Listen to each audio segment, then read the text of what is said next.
Junior চিকিৎসকরা নিরাপত্তার দাবি তুলেছেন। তাদের নিরাপত্তা সুরক্ষিত করতে হবে, এই দাবিতে তারা সোচ্চার হয়েছেন।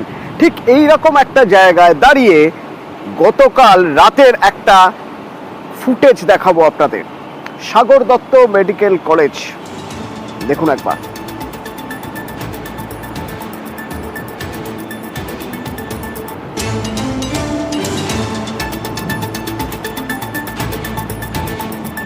চিকিৎসক, নার্স যারা সামনে ছিলেন তাদের বেধড়ক মারধর করা হলো।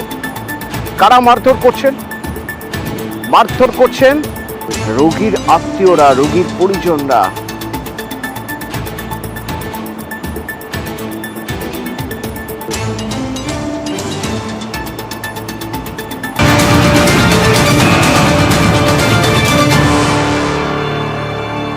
আর গতকাল রাতের এই ঘটনার প্রতিবাদে জুনিয়র চিকিৎসকদের কর্মবিরতির ডাক জুনিয়র চিকিৎসকদের। তারা